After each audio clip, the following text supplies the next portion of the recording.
McDermott, Will, and Emery. He is one of the great deans of the state and local tax bar.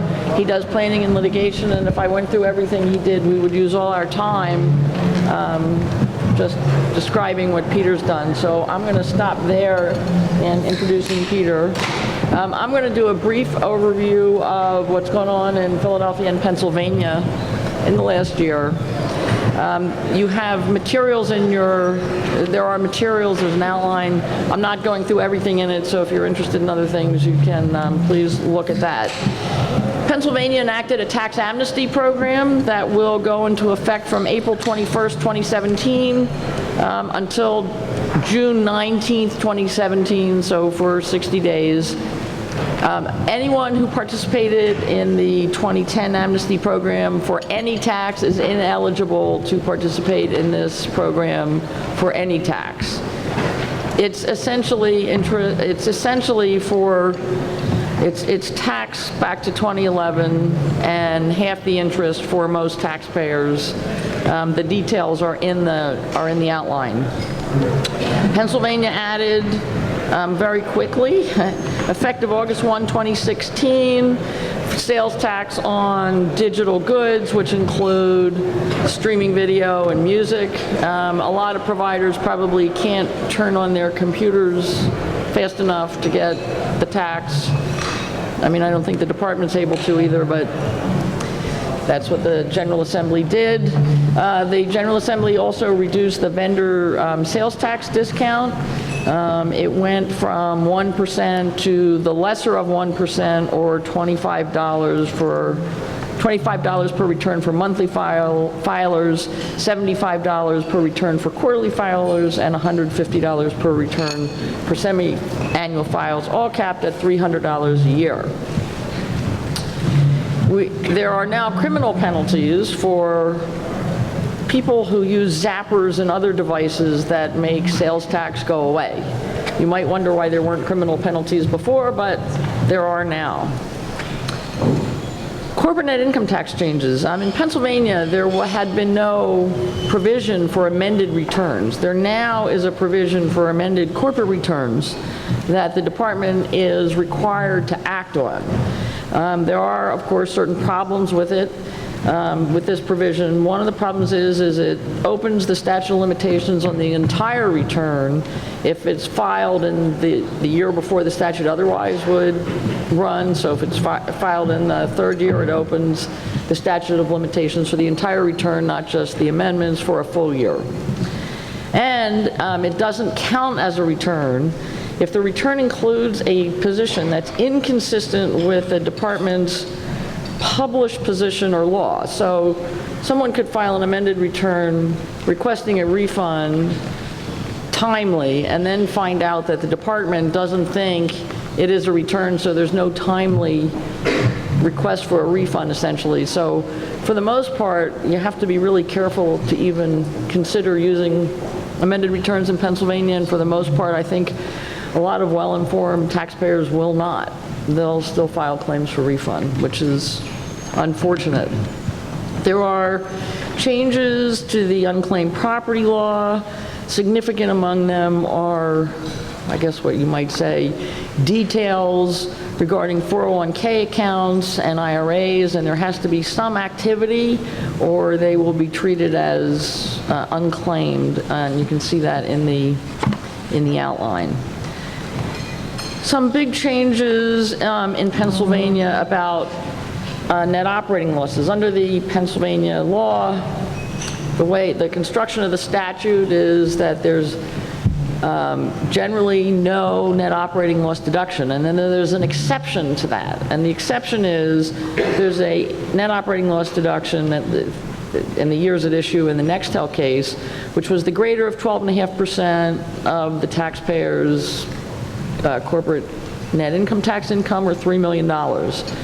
Taxpayer claimed that was non-uniform because it had great big NOLs and a lot of income, and so therefore it couldn't offset all of its income, and it was a taxpayer, and it got information to determine that there were many taxpayers who got to eliminate all of their income by virtue of the NOLs, and the Commonwealth Court 7-0, decided that was non-uniform.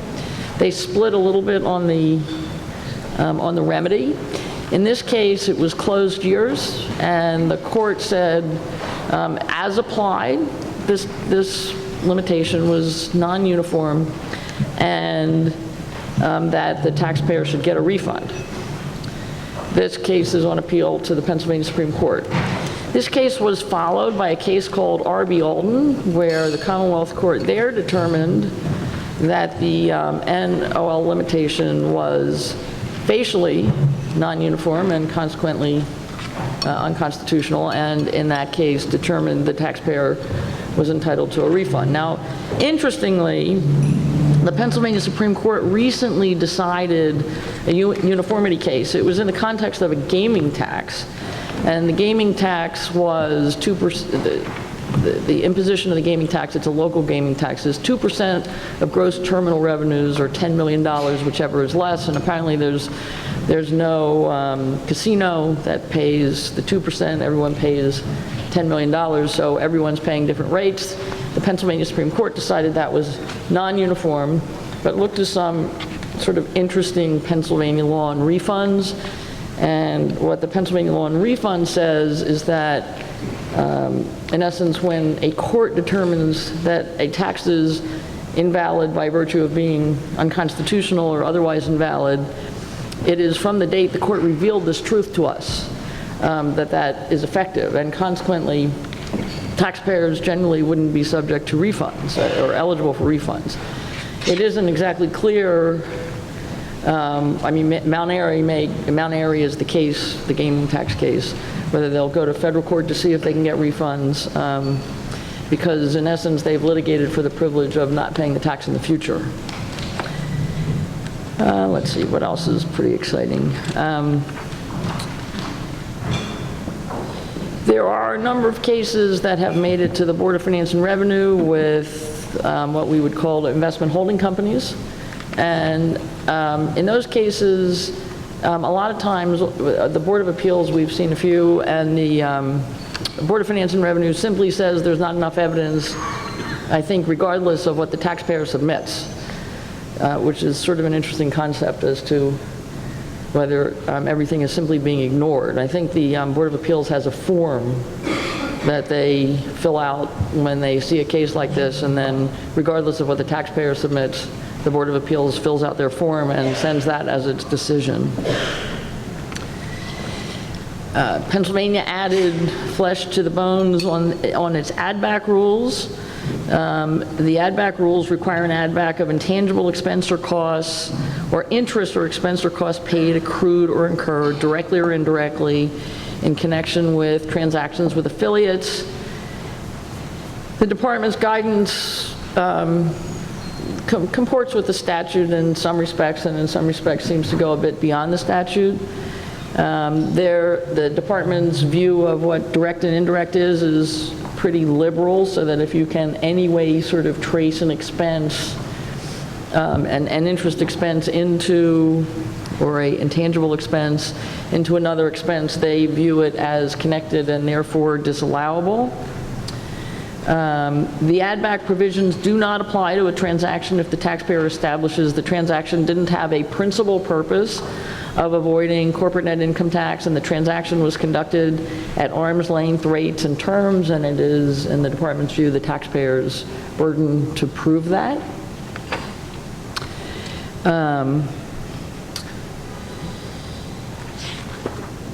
Other highlights. Right now, throughout the Pennsylvania law for real estate tax appeals provides that school districts can be treated, in essence, like taxpayers. They are free to challenge the assessment by the Board of Assessments. And outside of Philadelphia, many school districts have been very active in making assessment appeals. There's a case that's now before the Pennsylvania Supreme Court. The taxpayer did lose at the Commonwealth Court, challenging whether a school district going after particular properties is non-uniform.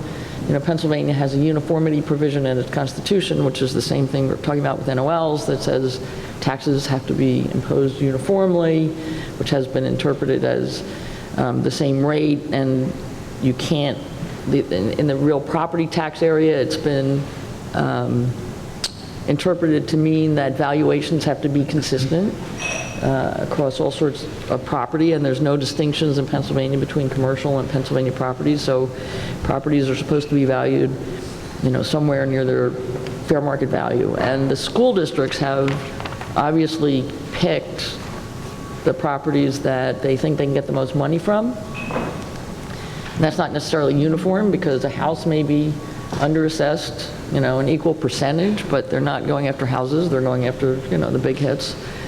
So that's before the Pennsylvania Supreme Court now. Interestingly enough, while this is before the Supreme Court, the city of Philadelphia, for the first time, the school district of Philadelphia decided to start challenging assessments, and for the first time, I believe, this year, there's 140-some appeals that the Philadelphia School District took. As I understand it, they hired outside counsel to do this so that it won't be the law department, in essence, defending both the board and the school district, which, of course, creates a potentially interesting conflict, which presumably is why they hired outside counsel. Last year, I think we talked about a case called Fish.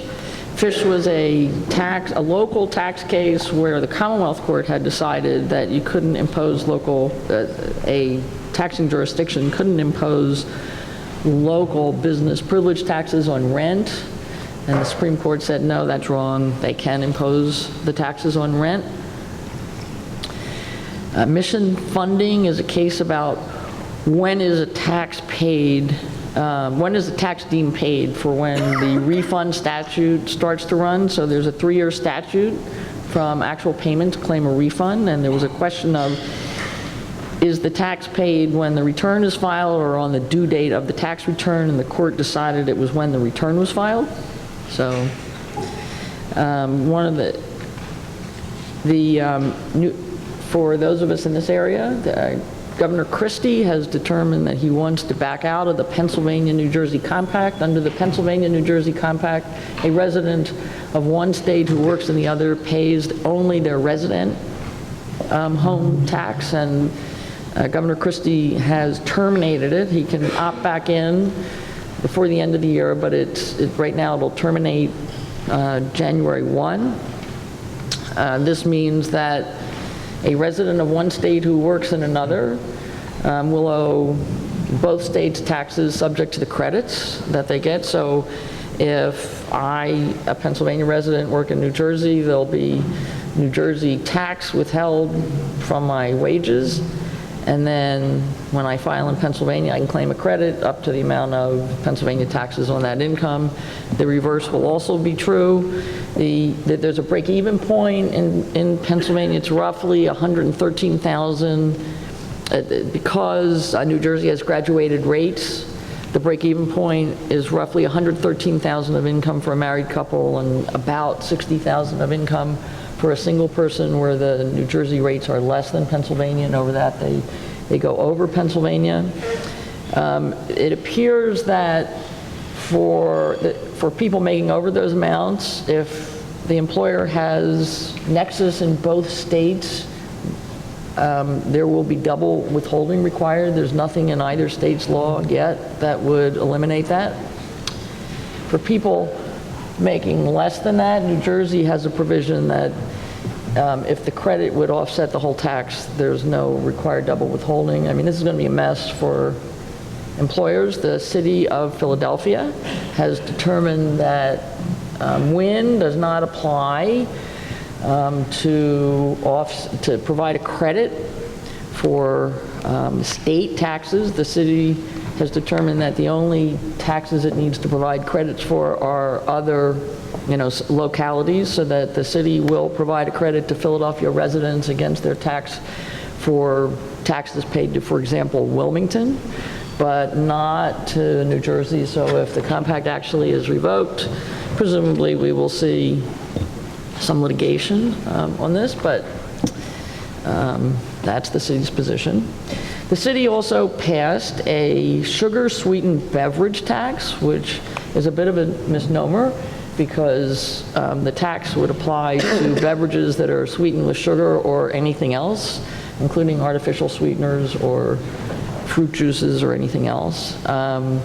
It's a gigantic tax. To give you an example, if you had like $1 package of Diet Kool-Aid, after the tax, it'll turn into about a $2.57 package of Diet Kool-Aid, so it's a big tax. It requires any distributor who sells to a retailer who's selling sugar-sweetened beverages in the city to register to pay the tax. So the distributor has to register to pay the tax. And it doesn't create nexus in the city if the distributor doesn't otherwise have nexus. And essentially the tax prohibits a retailer who's going to sell in the city from buying sugar-sweetened beverages from a distributor who is not registered and not pay the tax. There's been proposed regs and comments on proposed regs with some effort to make sure that if this tax does go into effect, it's been challenged, and we'll see what the result of that is, but if the tax does go into effect, to make sure that the people who are required to comply can, so that computer system issues and all those sort of things were resolved. The tax is complicated and it's a big tax, and there's record keeping back and forth so that a distributor has to register, a retailer has to tell the distributor they're going to sell product in the city, then the retailer has to make sure that their receipt says the tax was paid. So there's record keeping for the retailer who's not subject to the tax. It's the distributor. Part of the reason for a lot of this complication is that the city is not allowed to impose a sales tax. So the tax is actually imposed on the distributor. If the city could impose a sales tax, this probably would have been much simpler, and part of the challenge is that what this actually is just a sales tax in disguise, and they can't do it. That will be the end of the Pennsylvania update. The rest is in your materials. Peter? Okay. Good morning. It's good to be back in Pennsylvania. I have very good vibes about Pennsylvania. I got a great education here at Swarthmore, and more importantly, I met my wife here. So it's like coming home. I have inflicted a very lengthy outline on you. I am not going to go through that, you'll be pleased to know. But I'm going to kind of hopscotch around and cover a number of different subjects that seem to be leading the way here in developments in state and local taxation. So ignore the outline for now. It's there for your reference, and let's just cover a number of different things. The first thing I want to talk a bit about is retroactive state tax legislation. We're seeing a lot of that now. And what's happening is that a state court may decide a case in favor of a taxpayer. The Department of Revenue gets upset, so they go to the legislature and get the legislature to change the law retroactively. Now, they haven't done it so as to apply to the taxpayer who won the court case. They haven't been that egregious. But there have been a number of striking examples of that. And what's disturbing is that the courts have generally upheld this. The leading Supreme Court case is U.S. versus Carlton. This is a classic example of bad facts making bad law. Carlton, and I remember this statute, as hidden within the Tax Reform Act of 1986, was a very minor provision that basically said that an estate could get an estate tax deduction if it sold stock to an employee stock ownership plan, an ESOP. They didn't require that the decedent have owned the stock at the time of death. So it meant that the executor of an estate, and let's say the decedent had never owned any, pick a company, General Motors stock. The executor could go out, buy General Motors stock, sell it to the General Motors ESOP, and get an estate tax deduction. And the deduction was for the proceeds. So you could take the proceeds, reinvest it in more General Motors stock, and get an even bigger estate tax deduction. It was a total disaster, clearly a mistake. The executor in Carlton who took advantage of it knew exactly what he was doing, that he was taking advantage of a congressional error. Within a week after the statute was enacted, there were articles saying this is a mistake, it's got to be cured retroactively. And not surprisingly, when the case got to the U.S. Supreme Court, the court upheld retroactive legislation. Now what's happening is that a lot of state courts are now using the language in Carlton, and what they're saying is that as long as there's a legitimate state purpose for retroactivity, it's okay. And the case in Washington State, Dot Foods, involved a situation where the retroactivity was 27 years, and they repealed an exemption that clearly was intended by the Washington legislature. It was not a mistake. They knew exactly what they were doing. There was nothing wrong with it. But the legislature decided they didn't like it, and they needed to raise money, and the Washington court said that the legitimate state purpose justifying retroactivity was the need to raise money. Well, that takes care of any state statute. Dot Foods has petitioned the Supreme Court, asked for a cert petition, for certiorari. Stu Weintraub of Chamberlain Herdlicka here in West Conshohocken and I have submitted an amicus brief on behalf of the American College of Tax Counsel.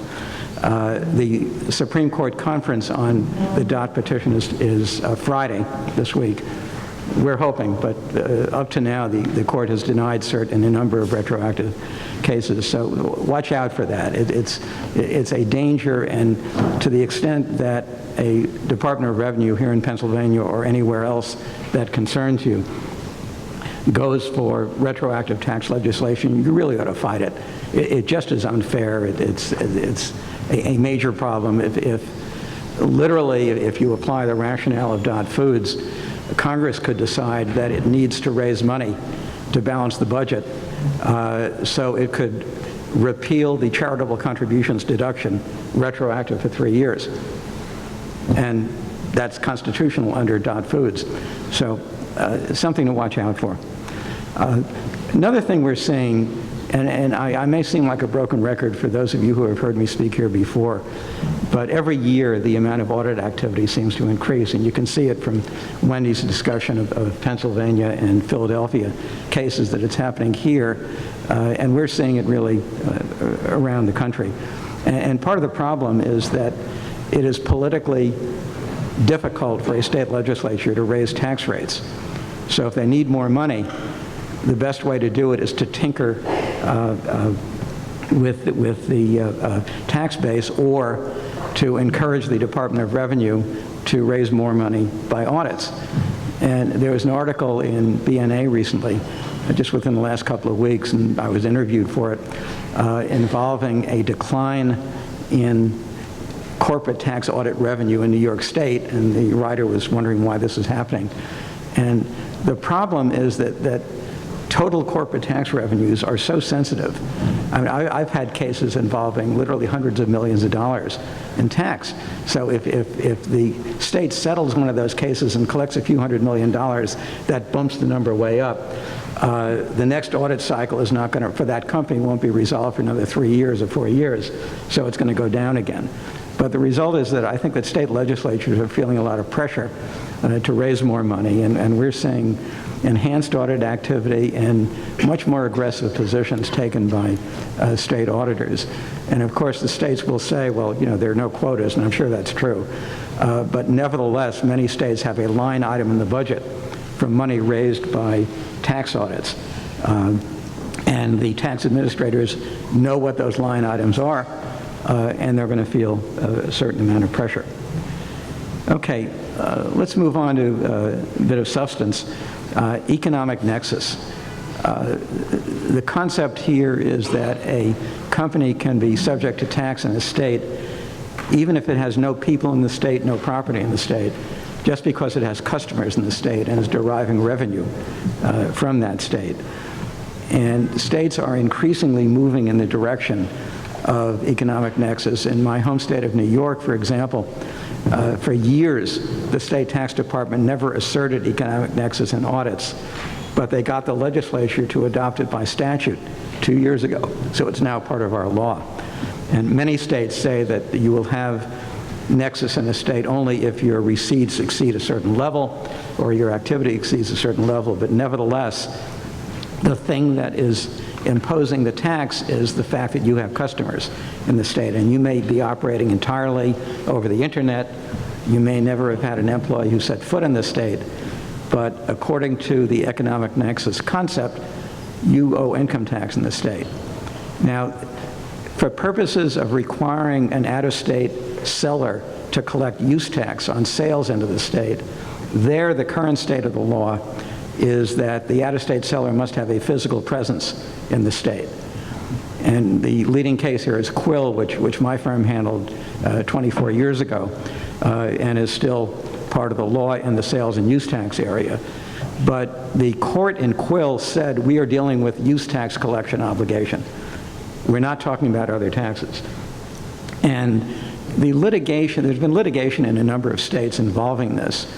And I would say that most of the state courts that have addressed the issue in an income tax context have limited Quill to sales and use tax. And they said that you don't need a physical presence to be subject to an income tax in our state. Wendi, I think the McNeil's trust case here goes the other way. But I think that's an outlier in most of the states. Surprisingly, it was a nice win for the taxpayer. Yeah. Every once in a while, justice triumphs. So anyway, the Supreme Court in Quill basically said this is a Commerce Clause issue. If Congress feels that there ought not to be a physical presence requirement, Congress can pass a law so providing under the Commerce Clause. But Congress has shown no interest at all in getting into economic nexus, and the result is that a number of the taxpayers who have lost income tax economic nexus cases in the state courts have asked the Supreme Court to take the case, and the Supreme Court has uniformly turned them down. Interestingly, there's a lot of thought among in the academic community and in the tax administrator community that physical presence ought not to be required, that Quill is 24 years old, the world has changed, people now buy over the internet, some people buy only over the internet, and an out-of-state seller really ought to have an obligation to collect use tax from in-state buyers. And South Dakota has adopted a statute that specifically so provides, and that created a pathway for the state of South Dakota to request that the Supreme Court revisit Quill. And South Dakota is in the process of doing that. We have some clients that are affected by that. But my guess, and what I'm telling clients, is that if you're trying to crystal ball this, and you're planning right now a corporate structure, don't think that physical presence is going to be around as a requirement 10 years from now. I think the direction that thinking is moving is that economic nexus will be the law of the land. And it's fine to take advantage of that while of the physical presence requirement in the use tax area or where feasible in the income tax area while you can, but don't bet on it being the law for too many more years. Interestingly, by the way, Justice Kennedy, in a concurring opinion in another case, said that he thought that the Supreme Court ought to revisit Quill. But we don't know what the other justices are going to do about that, and in fact, we don't know how many justices there will be to take a position on it as we move forward. Let me move to apportionment.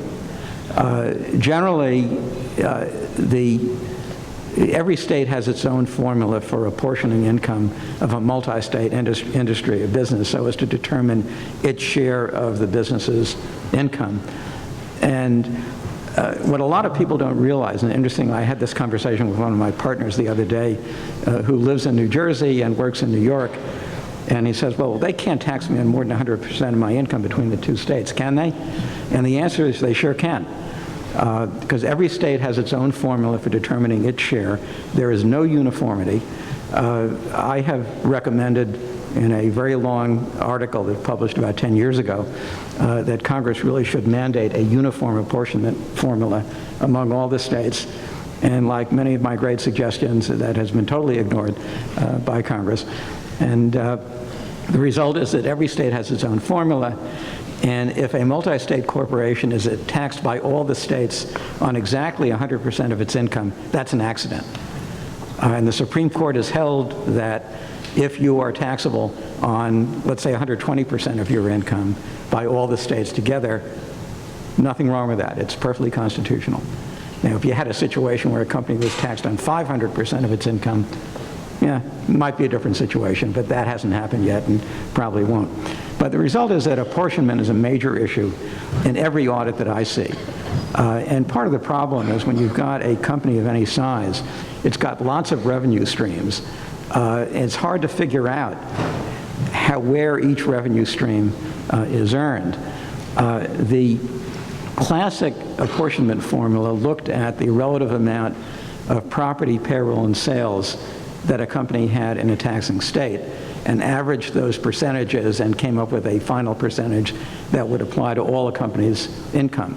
It would not have to look at each stream and say, well, where was that earned? You look at all the income, you apply this formula, and you get a result. What a lot of states have been doing recently has been moving to a formula that looks only at where your receipts are from, where your customers are for apportionment. This is not nexus, it's apportionment. Ignoring where your assets are, your factory and so on, or where your employees are. Now, an economist will tell you this is crazy. You know, what they're doing is ignoring the role of labor and capital in producing income. Makes no sense at all. But states have been doing it because they want to eliminate a disincentive for a multi-state company to locate operations in the state and employ people who live in the state. So we have single sales factor. The original drafters of the Uniform Division of Income for Tax Purposes Act, on which many of the state apportionment statutes are modeled, recognized that no apportionment formula could cover every situation. And what they did was to throw in a catch-all provision that said that if the statutory apportionment formula, single sales factor, whatever it is, does not accurately reflect a company's income, then the state tax department, in its discretion, can adopt a different methodology that more accurately reflects in-state income. And further, they've said that the taxpayer could do that too. So that if you have a company and you feel the statutory apportionment formula in a particular state doesn't really accurately measure your activities in that state, you have a right to request an alternative methodology. And although the statutes typically say that this is in the Department of Taxation's discretion, if you can prove that they're wrong and that the statutory formula does not reflect your in-state activities, you win. You can go to court and win that one. Now, we're seeing an awful lot of activity by state revenue departments asserting alternative apportionment. In other words, state revenue departments concluding that the statutory apportionment formula doesn't work. And what I want to talk about this morning was particularly about the application of that concept in states that have a single sales factor apportionment methodology, like my state of New York. Because what I find is that state auditors are now looking at the result produced by apportioning income only by where the customers are and saying, hey, wait a minute, you know, you're in New York or whatever state it is. You know, you've got your headquarters is here, you've got most of your employees are here. You're a New York company. How can you tell us that your apportionment percentage in New York is 0 just because you have no customers in New York? We're going to assert alternative apportionment. And the argument that I am currently making in a pending audit is tough. But the legislature has made a decision that for economic development reasons that you're supposed to ignore where the employees are located and where the property is located. And that's the economic policy of the state. It's designed to encourage employment in New York or other states. And for the department to say, well, we don't like the result that that produces because it's not measuring your income because everybody knows you're a New York corporation. That's flying in the face of legislative policy. So for the people old enough in this room, when you file your tax return, you need to have Karnak in the room with you, correct? Yeah. There you go. So my advice to you here, the takeaway of this, is if a state revenue department pushes back on you and asserts alternative apportionment because they don't like the result produced by single sales factor, you should push very, very hard and really fight them. Because, and what you find, too, an argument you can make is that the single sales factor apportionment formula, which reflects the current state economic policy, was probably adopted within the last 5 years or so, whereas the provision giving the Department of Revenue the right to adjust apportionment for equitable reasons was probably adopted 40 years ago. So if you're looking at what the current economic policy of the state is, it's what single sales factor says. So you should fight very hard on that.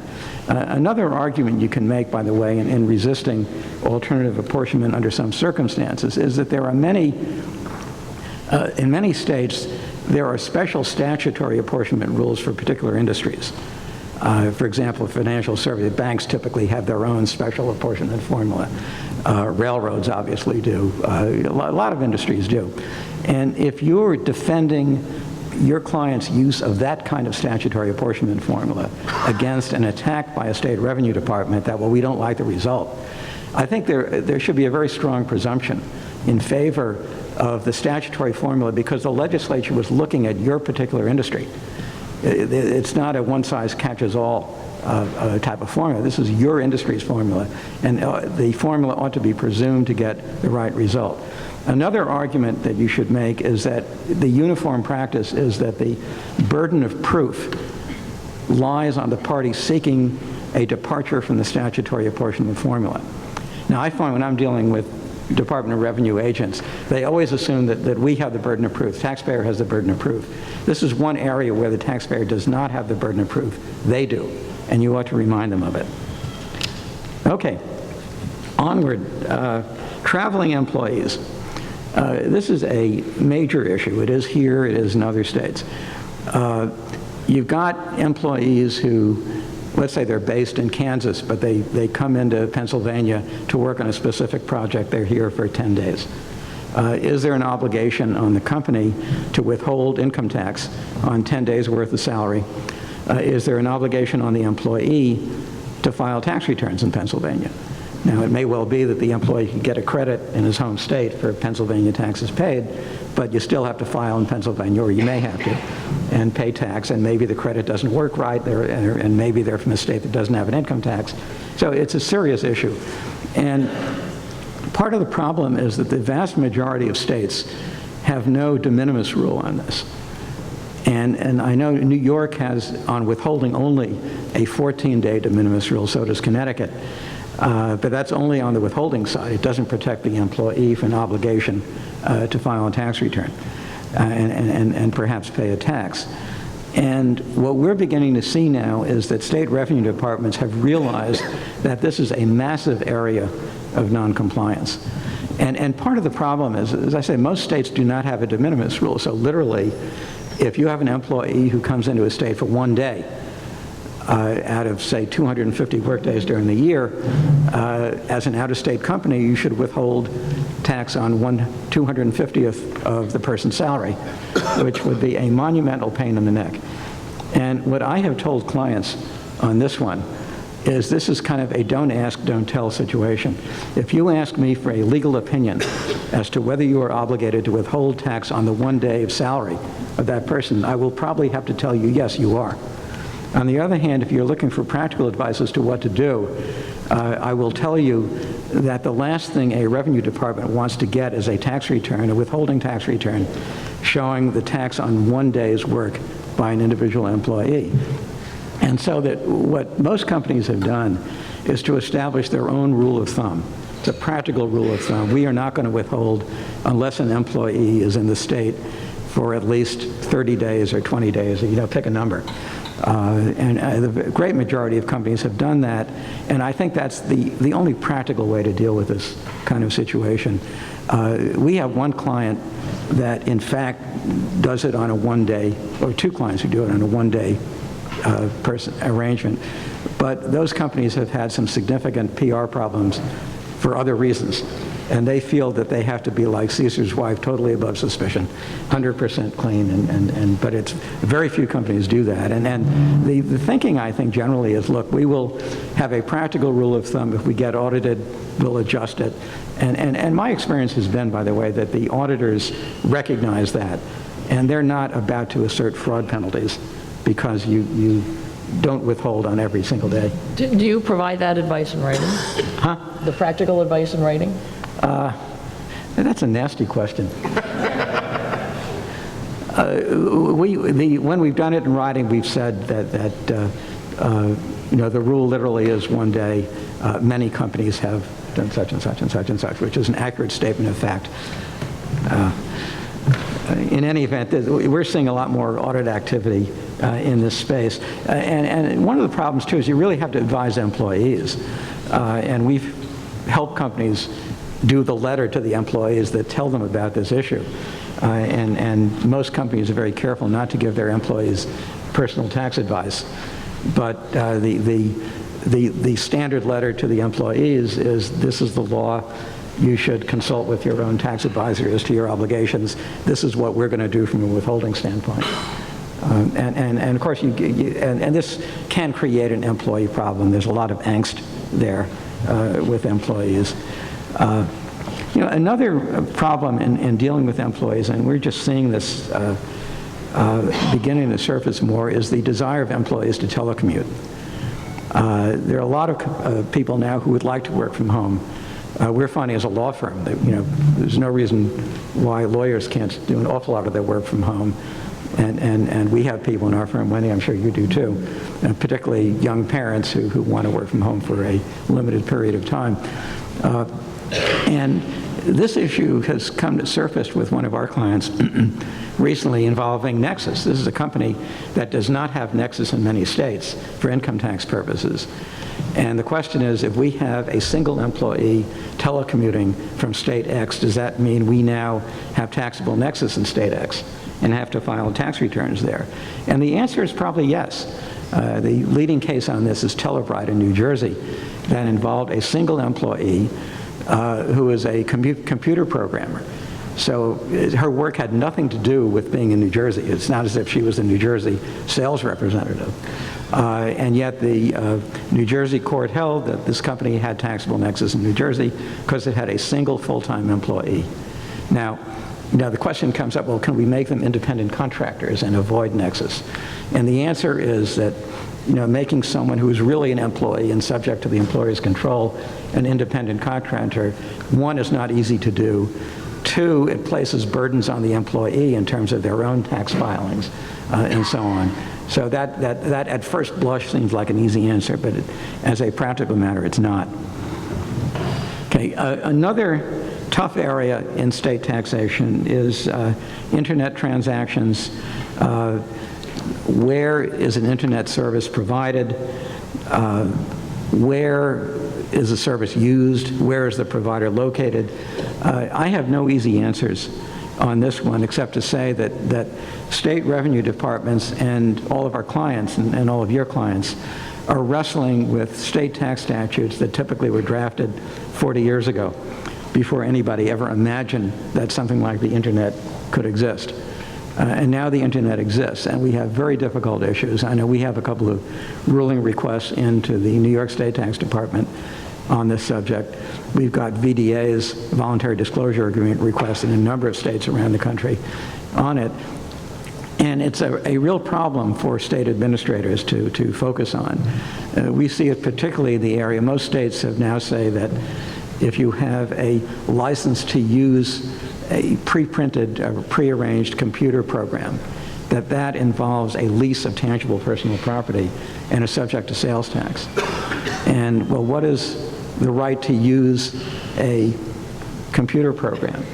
The authorities in many states dealing with the right to use property as being subject to sales tax involve tangible personal property. And you can tell when tangible personal property is being leased and where it's being leased. But it's very hard to apply those authorities to an internet transaction involving what arguably is the right to use computer software.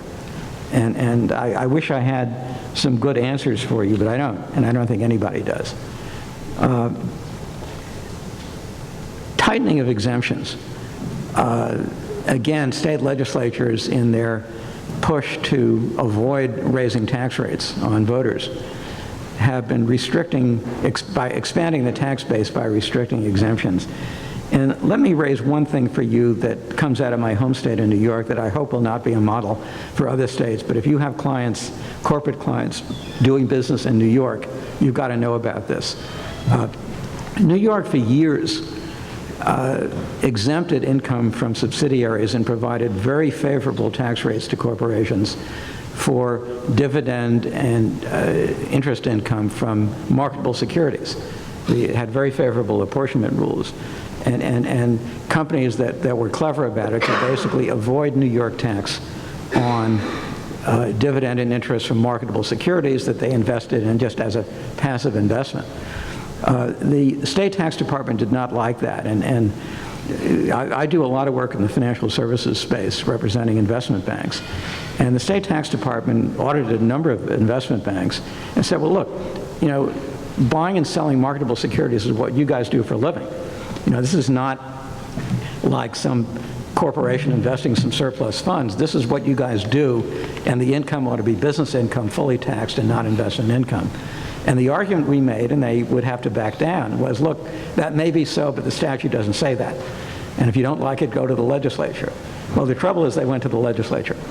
And they passed a law last year, 2015, that says that for a corporation to treat dividend income from a passive investment in marketable corporate stocks, you have to elect on the day you buy the stock to have it treated as an investment. And that sounded very good to the state tax department, people who drafted this statute, but it is wholly impractical. You know, if you have, let's say a public company is doing business all over the place. The investment operation is in San Francisco. That's where the guys who buy and sell stocks are located. Even if the tax department in New York at the headquarters sends a memo to the investment people saying, hey guys, you better identify stocks on the day you buy them as held for investment, they may do it for 2 weeks, but they're going to forget about it. And the result is an awful lot of corporations are not in compliance with this rule. And it's just something to watch out for, and I'm going to come back to that in just a minute in the M&A context. We're also seeing a lot of State Department of Revenue auditors raising federal tax issues. And the problem is that the definition of taxable income in most states depends on the definition of federal taxable income. So if a state auditor concludes that the company has taken a deduction for federal tax purposes on its 1120 that it's not entitled to, they can challenge that even though the IRS has not challenged it. And the state departments of revenue maintain that they are not bound by IRS determinations. So even if the IRS has audited, paid particular attention to an issue and concluded that the taxpayer was right on that issue, state revenue departments are not bound by that determination, and they can make their own judgments. And I had one case where a state revenue department auditor maintained that the liquidation of a wholly owned subsidiary by a corporation was fully taxable, and the parent had gain on the liquidation. And I said, no, you know, Section 332 of the Internal Revenue Code says that's tax-free, and this is a plain vanilla 332, by the way. No intercompany debt. Subsidiary was clearly solvent. There was no possible reason to attack it for federal tax purposes. And the auditor said, well, look, I've been doing this for 30 years, and I know that there was an increase in retained earnings in the parent, and therefore you have to have a tax. And I sent him copies of the Internal Revenue Code provisions. Didn't do any good at all. And I finally got the accountants to send him a letter saying that although the parent's retained earnings for accounting purposes had increased, that was offset by a decline in the subsidiary's earnings and profit, retained earnings, because the subsidiary went out of business. And the guy called him up and said, okay, you're right, that's fine, no tax. And I called up the client and I quoted the immortal Vince Lombardi, who once said that winning is not the most important thing, it's the only thing. And I said, if a win is a win, take it. If it's for the wrong reasons, don't worry about it. But anyway, we're seeing it's a major problem in state taxation these days, that state revenue departments are applying the Internal Revenue Code without really understanding what it means. And, I heard the last part of that great panel this morning about federal tax developments and spinoffs and 355s and so on. And try explaining those proposed regulations to a state tax department auditor. It's going to be a major challenge. Speaking of federal stuff, Eric warned you that I would talk a bit about 385 and the debt equity regulations and their involvement in the state tax space, so let me do that. The big question is, will the states adopt either verbatim the regulations or the principles of the regulations? And the answer is nobody really knows. And the proposed regulations came out last April. So the states have had plenty of time to think about it. And I think, just based on conversations I've had with some state revenue department folks, I think they were hoping that this would go away, that the regs would never be finalized, but of course they now are. And so state revenue departments are deciding what to do about them. There is some thought that the states that conform to the Federal Internal Revenue Code are required to adopt these regulations. I don't think that they are. These regulations, after all, are only determinations by the Treasury Department as to how it's going to apply 385. And although the regulations were adopted pursuant to a statutory mandate, that doesn't mean the regulation is valid, and that doesn't mean it applies in the states. And the courts have occasionally declared invalid federal consolidated return regulations where it's clear that Congress has given the Treasury the right to make the law in that area. And if the courts can invalidate a consolidated return reg, they can certainly invalidate part of a 385 reg. Leaving that aside, the states, I think, are free to do what they want. And it's going to be very interesting to see what they do. And there are a number of areas of discontinuity between state tax law and federal tax law. For example, in general, debt issued within a federal consolidated return group is not going to be subject to a great majority of the rules of the new 385 regs.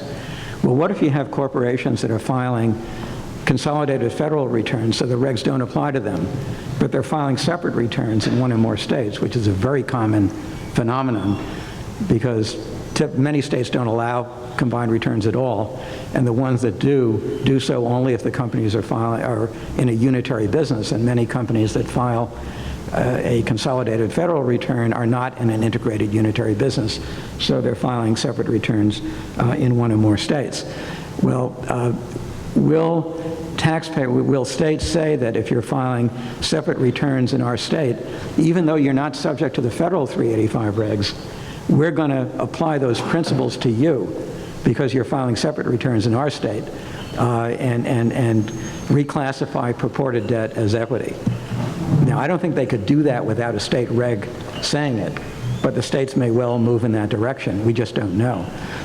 Conversely, there are companies that file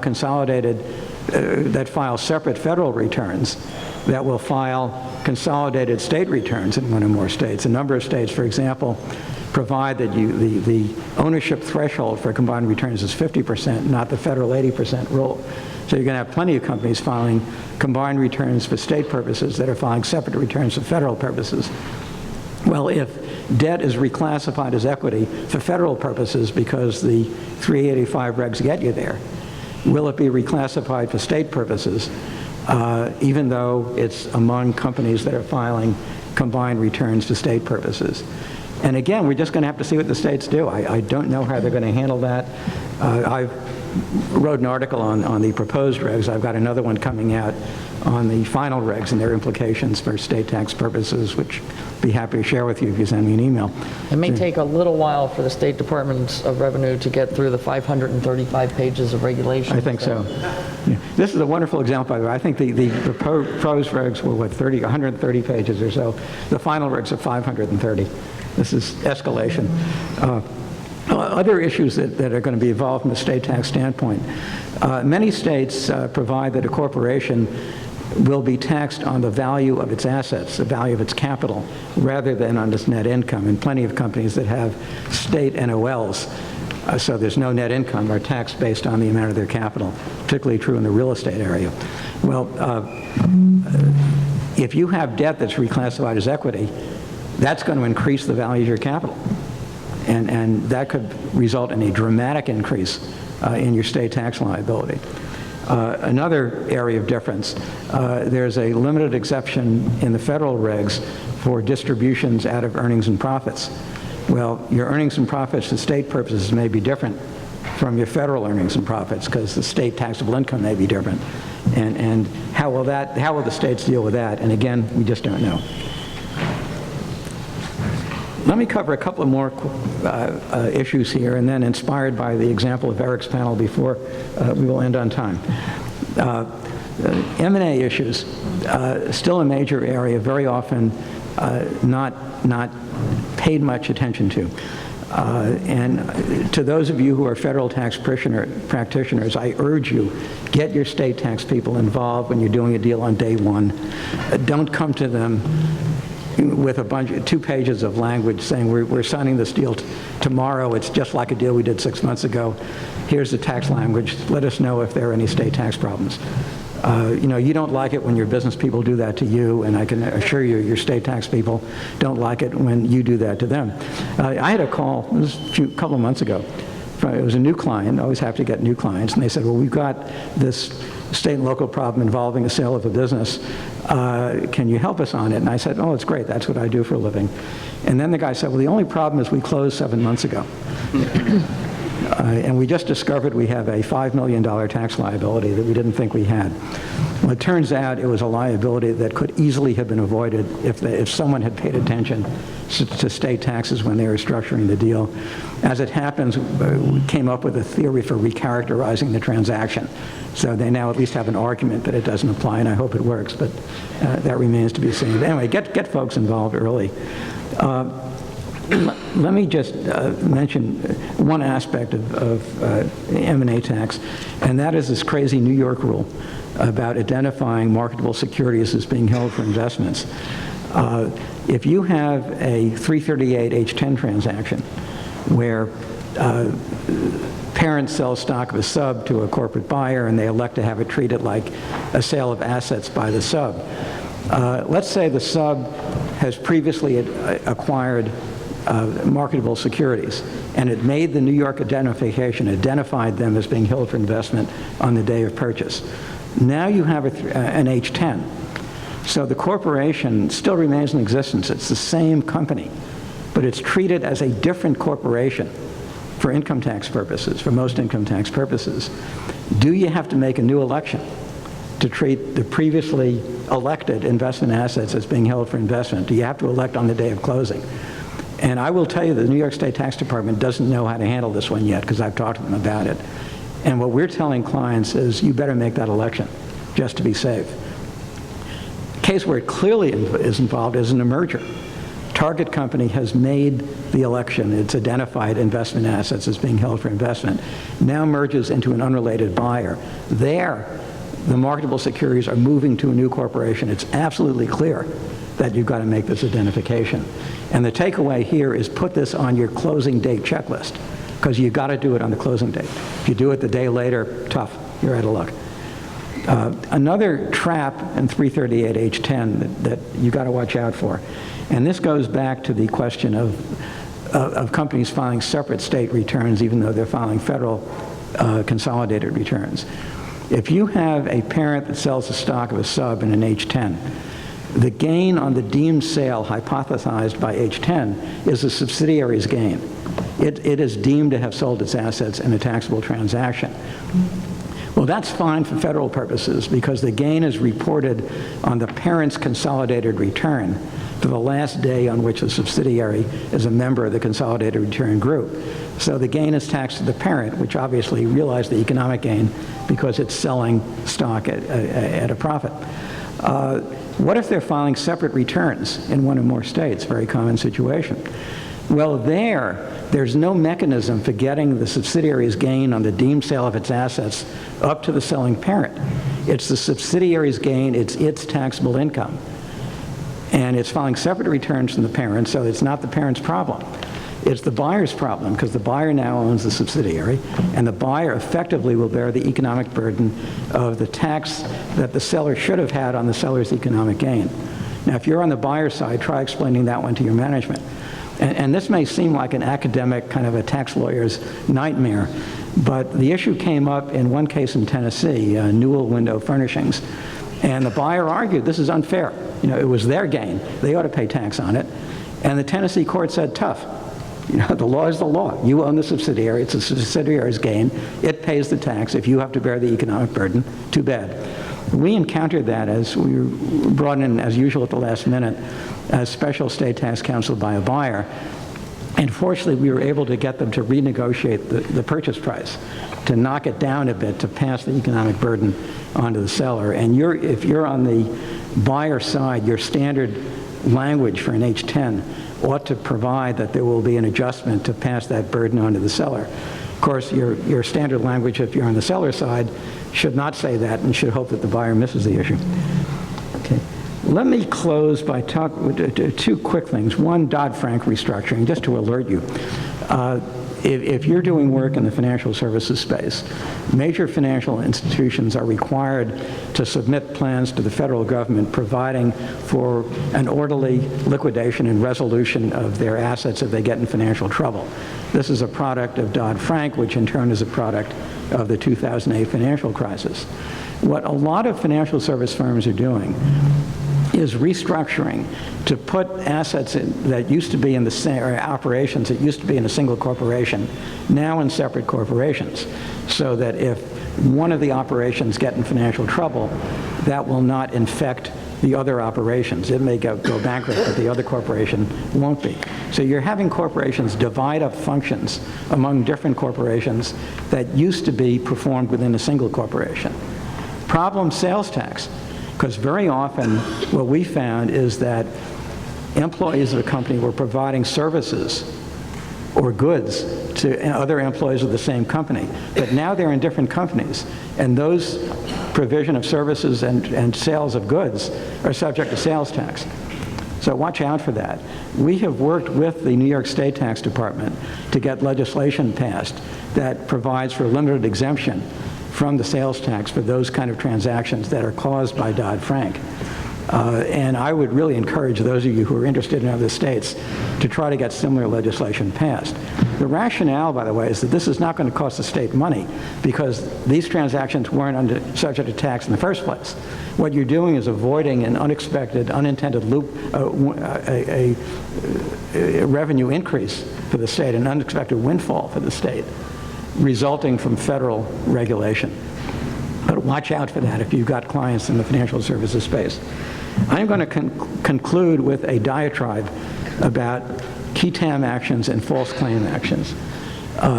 The Federal False Claims Act for years has said that if you commit a fraud against the federal government, you are liable for treble damages. And the federal law does not apply to tax cases. New York State's law, as of 2010, does. And the laws of a handful of other states do now too. I don't know if Pennsylvania does. I hope not. But I think it does. Does? Yeah, okay. The problem here is that what we're seeing in New York is that the Attorney General is now enforcing the False Claims Act. And they're getting involved in what used to be routine tax issues. You know, if you have a whistleblower, and the whistleblower blows the whistle on a former employer, for example, that fired him, and says, these guys have been underreporting their taxes. You, the Attorney General, ought to go after them under the False Claims Act. They will conduct an investigation. And I can tell you that a False Claims Act investigation is very different from a tax audit.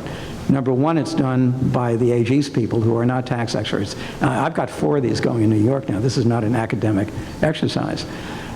So they don't really know the tax law that all well, but they're smart people, they're conscientious, they're learning, but you've got to educate them. 2, it's a very formal process. You don't get an IDR that you can kind of negotiate the terms of with the state revenue department. You get a subpoena.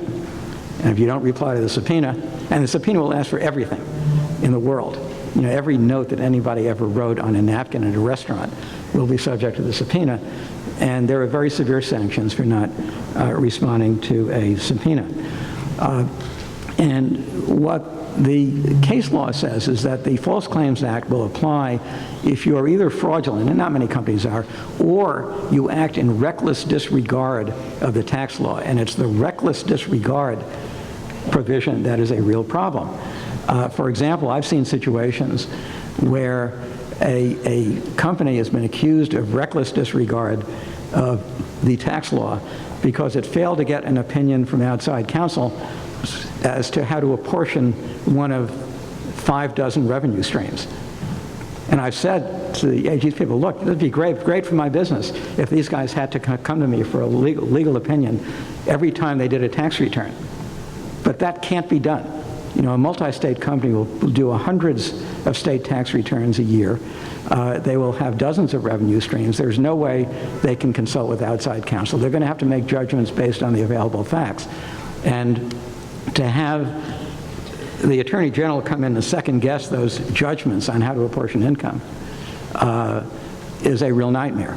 So be very careful about that. And one takeaway for those of you who are federal practitioners is that this can be triggered by a disagreement about an item on a federal tax return. Because remember that state definitions of taxable income typically are based on federal taxable income. So that if a company makes a judgment about how to handle a federal tax item, the Attorney General can come in and say, you were wrong on your federal return, and therefore you're wrong in the state return, and you have violated the State False Claims Act, and you're liable for treble damages. And that is what's happening right now in a publicly reported case involving Citigroup, where they took a position involving net operating losses. The IRS said, you're fine. Your treatment of NOLs was fine. We're not going to challenge it. But a professor, I think in Indiana, has brought his own lawsuit under the False Claims Act, which you can do under some circumstances, and has said the IRS is wrong. You shouldn't have been entitled to a net operating loss carryover, and therefore you understated your New York State taxable income. And he's suing Citigroup, I think, for $800 million, something like that. So the takeaway for those of you who are federal folks here is you better, if you're taking a position, which companies do all the time, that is challenging a position of the IRS, that's inconsistent with an IRS position, or you're not sure whether it's consistent with an IRS position, you better document that case, your position. Whether it's getting your internal tax people to do a memo, getting your external tax people to do a memo, get some documentation before you file the tax return that your position is a reasonable one. Doesn't have to be a will opinion, but it can be at least that it's reasonable that you're following the law. Because if you don't do that, the state may come in and say you are acting in reckless disregard of the tax law because you didn't make an effort to find out what the rules were. And case law in New York, our highest court, has said that the fact that your position may have been objectively reasonable is not a defense against a False Claims Act claim. You have to show that you made an effort to determine that it was reasonable. And if you simply ignored it, you didn't consult with anyone, you didn't have your in-house people do research, you can't defend against a position that you were acting in reckless disregard of the law simply by showing that had you made an inquiry, you would have concluded that your position was reasonable. So this is a nightmare. It's going to expand. I think New York State is raising a lot of money. And incidentally, a tax audit ends with a confidential closing agreement, typically. It's not going to be public. An investigation under the False Claims Act will end with a press conference at which the Attorney General's people will tell you how awful your client was and how they have defended the interests of the working men and women of this state against depredations by your evil big company. So this is a different ball game. It's going to expand. More states are going to get into it. Watch out for it in states that now have it and be concerned about it for the future. With that cheerful note, I will close.